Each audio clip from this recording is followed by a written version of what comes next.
Welcome to 3 Keys to Thriving as an Empath. Experience mindfulness, somatic awareness, and journaling so that you can escape burnout, embrace sensitivity, and empower your intuition. With me, Kate Lynch. My pronouns are she and her. I'm a mindful yoga teacher who's on a mission to co-create a kinder, more inclusive world. Since 2002, I've supported thousands of people with a trauma-informed practice and conscious community.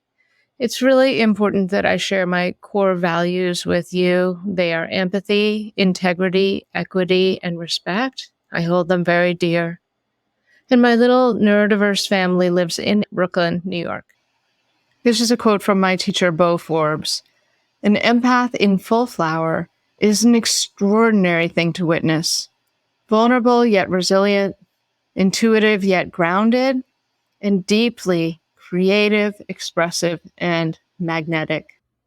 Our objective is to escape burnout, embrace sensitivity, and empower your intuition by applying mindfulness, somatic awareness, which is basically body awareness, and journaling practices to the life that you have right now.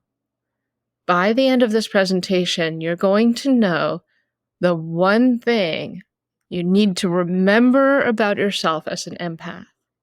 2 questions to ask every day to develop self-empathy and avoid neglecting yourself, which is a common concern with empaths. And 3 mindfulness tools to shift from people-pleasing toward balance that you can do throughout your day in a short time. So how do you know if you are an empath? First of all, it's derived from the Greek in, and pathos, feeling. We're feeling into others. We experience emotions more deeply. We take on the feelings of others.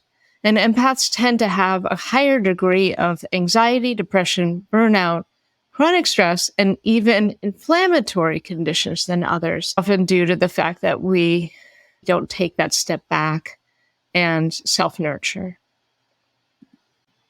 If you're still not sure, here are 5 signs you may be an empath. You're vulnerable to emotional contagion, the way that most people pick up a cold. If they're around people with colds, we might absorb someone else's big feelings. Struggle with creating and holding boundaries. We will get into this. Easily overwhelmed or shut down by sensory input. Enmeshed in roller coaster relationships. Sometimes that means cutting ourselves off because it's too much. And finally, addicted to the dopamine hit of being needed. Being needed can feel really good. The thing is, if we get derailed from our own feelings and needs, we feel this compulsion to do things for others, not because they need us to or because we want to, but because of that little hit we get when we do things for others. Here's a quote from Akua K. Boateng.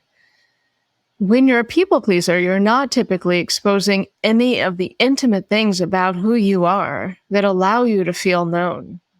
You're so fixated on them and what they want that you lose yourself. Let's check in for a moment. Notice how your body is feeling. The way into more balance and to self-nurturing for empaths is through the body, through our sensations. Settle back, get comfortable, and let your hands rest in your lap. We're going to do a practice called Caring Breath, which is the first of 3 mindfulness tools that I'll share with you today. In your comfortable seat, inhale your right hand up and out to the right and turn and look at your hand. And as you exhale, take your hand across the midline to your left shoulder and rest your right hand on your left shoulder, looking down at your hand. On your inhale, open back out to the right. And on your exhale, let your hand rest down. We'll do the same thing on the left side. Inhale, left hand up, a little out. Look at your left palm and exhale, take it across. Watch your hand come across and look at your hand on your shoulder. Then inhale back to the side and exhale, rest it down. We'll do that a few more times. You're going at your pace, inhaling, right hand up. Watch it come across on the exhale. Receive the gentle touch. Inhale out and exhale down. Other side. So you're being the giver of the touch and the receiver. I'll invite you to do one more on your own.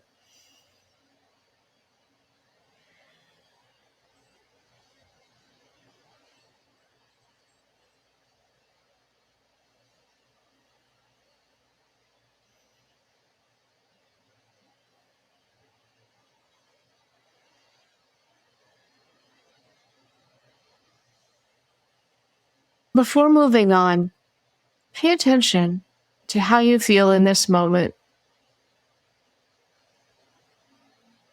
As you return to a natural breath, check in with your body. I love journaling, and I know a lot of empaths and highly sensitive people who also love journaling as a mindfulness practice.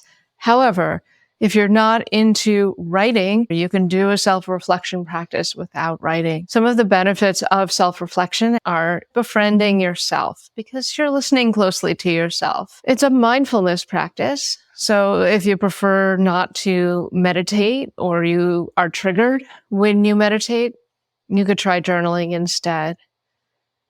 It can help to nourish your intuition because you're listening to that quiet inner voice. We often enter a flow state because we are not censoring ourselves in our writing. We're just going. And finally, it can help you release your troubles. Those challenges were already there, and it's just bringing them to the surface. Often when something's written down, it loses some of its charge and becomes less overwhelming.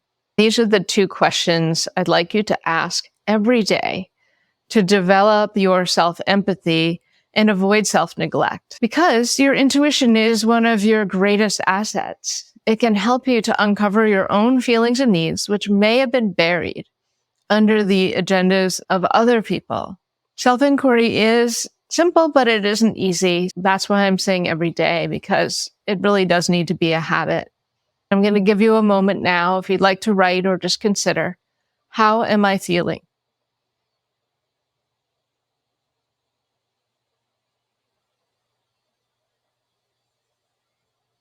And what do I need?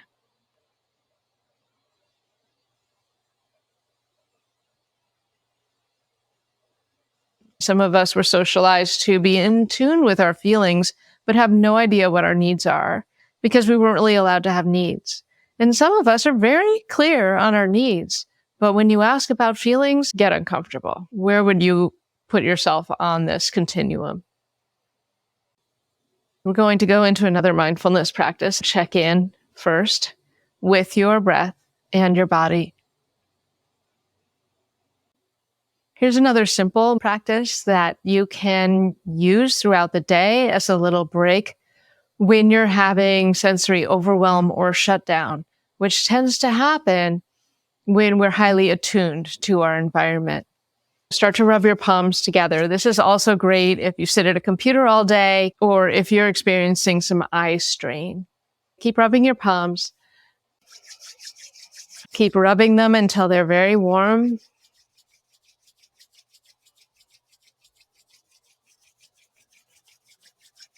Keep going. Once your palms feel very warm, you've really got some friction going, then you'll gently cup your eye sockets. If you do have glasses on, please take them off first. And then let your palms rest on the bones around your eyes. Let your hands rest. Fingers curl, elbows relax, shoulders soften. You can let your head rest into your hands as if your hands are receiving the weight of your head.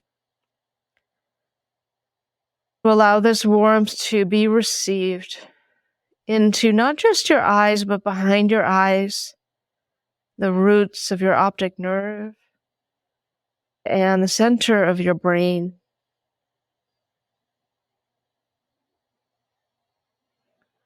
Enjoy the refuge of this little break for your optic nerves.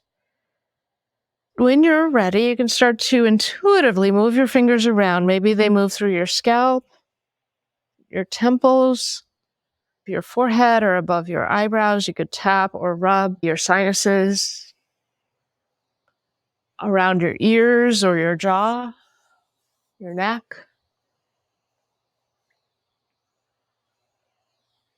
You might swipe your hands down your arms and off your fingers a few times, as if you're unburdening yourself or sliding off any residue of encounters you've had. If you'd like to do some shaking or anything else, you can. The way to ground and find more balance is through our bodies. You've probably heard the body keeps the score, but our bodies hold so much of other people's stuff that we need a practice to help us discharge that and return to what's happening internally, where we can start to recharge. Here's another quote by my teacher, Bo Forbes. Empaths are so attuned to others' bodies that we often vacate our own. Returning to the terrain of our own sensations gives us agency, a sense often missing in empaths. Now, this is the one thing that you need to remember about yourself as an empath, your inherent worthiness. There's a reason that I've been using the motif of the rose, this precious, beautiful flower.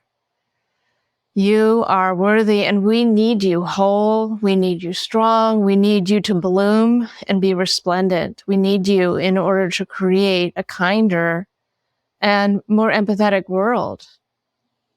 So please stand up for yourself, just like you would stand up for a loved one who needed you. Please be your own champion. Giving when you have nothing left to give is self-neglect. Just like a rose, it doesn't do well with neglect. There has got to be some care for yourself so that you can avoid burnout or return back from burnout. All right, so you've probably already figured out that I am a self-care evangelist, but not in the way you might think. People get a lot of things wrong about self-care. One of the things that is absolutely true is it is not a luxury. It is essential, especially for empaths. We have to find ways to weave that nourishment into our days, or we end up drowning in other people's feelings and needs. 3 things that you can try if you have a great deal of difficulty, like I have, sticking to self-care. First of all, self-care isn't selfish because it can be a means to an end depending on your core values in the world and your mission. Self-care nourishes you to serve a higher purpose of compassionate action or community care. It has helped me to think of my past self or my inner child and her worthiness and her deserving of care. It also has helped me to think of my future self and how I'm looking out for my future self who needs me strong, resilient, and regulated. Finally, reframing boundaries, which we'll talk about next. What gets in the way of healthy boundaries? For many of us, managing how others feel about our boundaries is the biggest obstacle. As empaths, we're hyper attuned to how other people respond when we set a boundary. They might get angry, they might be sad or disappointed or irritated.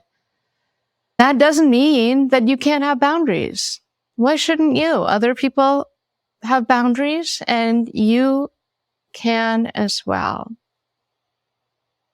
I didn't just choose the rose as a motif because of its exquisiteness, uniqueness, but also because roses have got thorns.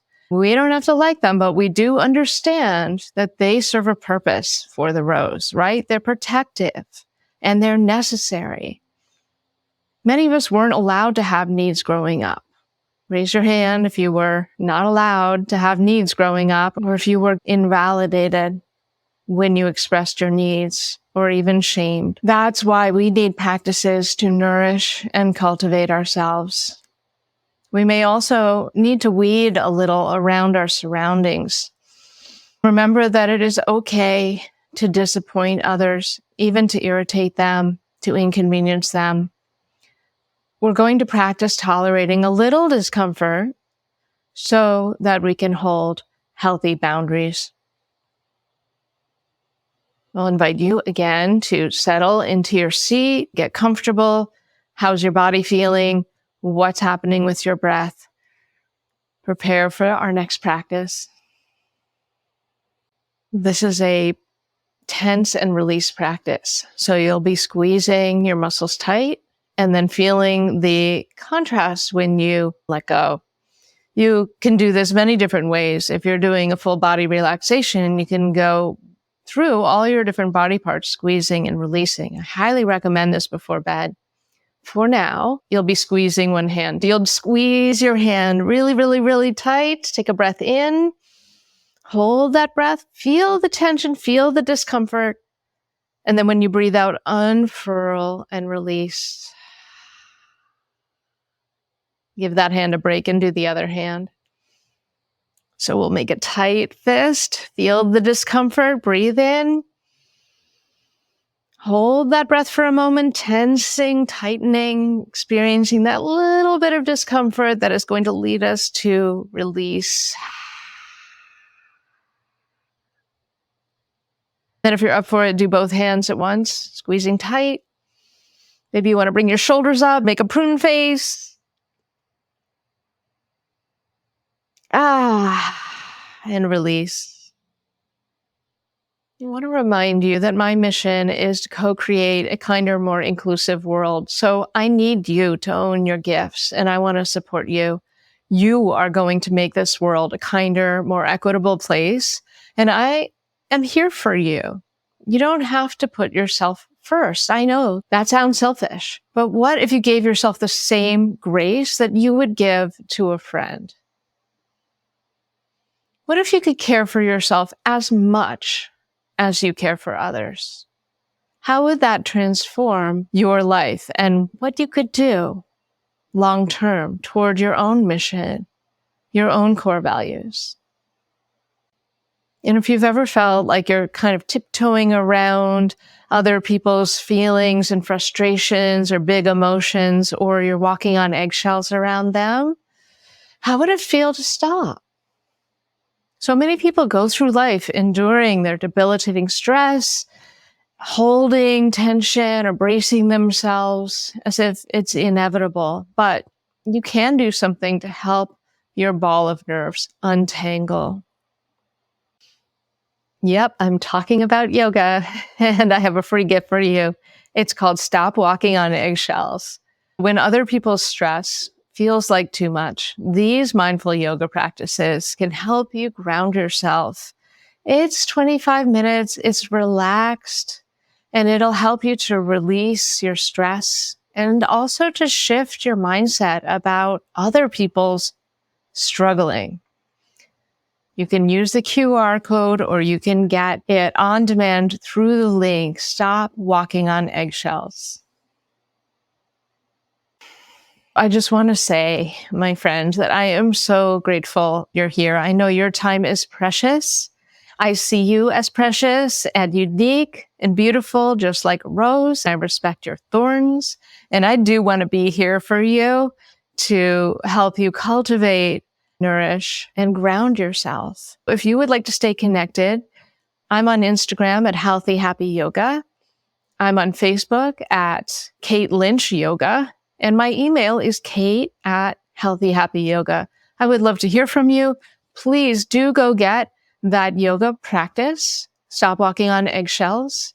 And I hope to connect with you soon. Thanks again.